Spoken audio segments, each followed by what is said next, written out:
pour avoir lu quelques papiers, lors de votre rencontre avec Macron, il vous avait donné des exemples étrangers en disant: «Mais attendez, ça va pas forcément si vite» et je crois qu'il vous avait, donné l'exemple allemand que Oui. vous auriez contrebalancé. Heu, dans le chat, il y a beaucoup de Belges. Mmh. On peut dire que pendant 2 ans, il n'y a pas eu de C'est vrai. gouvernement en Belgique, et donc c'est à front renversé ma question. Finalement, est-ce que Macron pourrait pas, aussi dire: «Bah, finalement, il n'y a pas d'urgence absolue à tout de suite nommer, sous prétexte que c'est les us et coutumes»?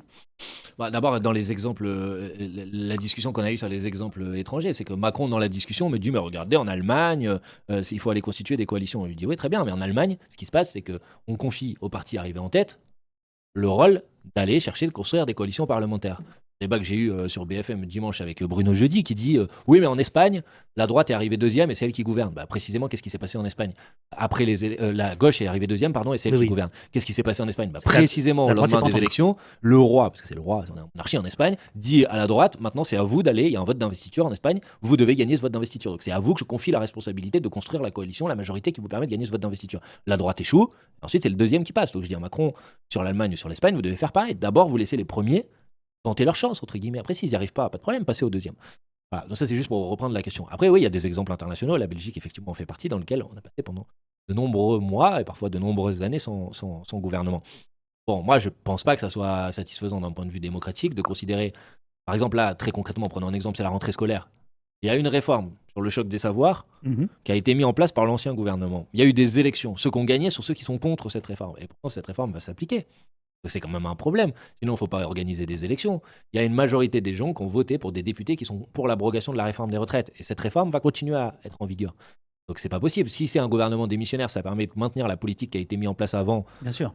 Bon, normalement, c'est censé être les affaires courantes. Tout le monde sait que ce gouvernement ne fait pas que les affaires courantes. Quand on commence à cadrer le budget, envoyer l'aide de cadrage au ministère, à dire qu'on va mettre le même budget que celui d'avant, que c'est un budget dans lequel on va faire encore des coupes encore plus importantes, quand vous signez des décrets à tour de bras, bah ça s'appelle pas gérer les affaires courantes. Il y a un exemple. La Belgique, je ne sais pas s'ils l'ont fait depuis hier, mais peut-être qu'il y a des gens dans le chat qui nous le diront. Et on va construire la Commission européenne là. Enfin, au niveau européen, ils vont installer la Commission européenne. Chaque pays doit transmettre son candidat à la Commission européenne. En Belgique, jusqu'à hier, peut-être qu'ils l'ont fait depuis, jusqu'à hier en Belgique, ils ont dit bah, on n'a pas de gouvernement, donc on n'a pas transmis de candidat. Bah, en France, Mmh. fin juillet, avant même les vacances, Macron il a dit oh, ouais, notre candidat c'est Thierry Breton. D'où? Pourquoi? Qui a décidé ça? C'est pas Thierry Breton et la formation politique de Thierry Breton qui a gagné les élections. Donc même vis-à-vis de la Belgique, par exemple, bah, peut-être qu'eux, ils n'ont pas de gouvernement, mais au moins ils se comportent un peu différemment que Emmanuel Macron. Est-ce que tu penses que la dévalorisation, de la politique, sert plus la droite que la gauche?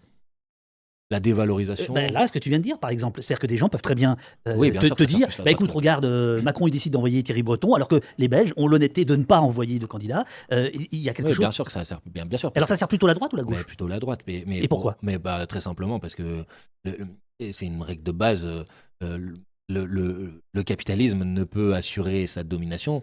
Je veux dire, c'est un système économique qui profite à une minorité de la population.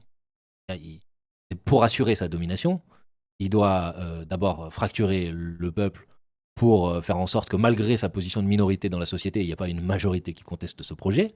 Ça, c'est la première chose. Et puis surtout, il doit faire en sorte qu'une majorité des gens n'aillent pas voter. Parce que si une majorité des gens ne vont pas voter ou ne s'intéressent pas à l'élection, alors malgré le fait qu'ils sont minoritaires, ils peuvent quand même gagner les élections. Moi, je veux dire, de base. Donc à partir de ce moment-là, dégoûter de la politique et les catégories populaires, les laisser à distance du champ politique, dire l'abstention, ça leur fait pas peur à eux, ça les arrange. Pourquoi ils font jamais de campagne d'inscription sur les listes électorales? C'est pas parce qu'ils savent pas faire, c'est parce qu'ils n'ont aucun intérêt à le faire.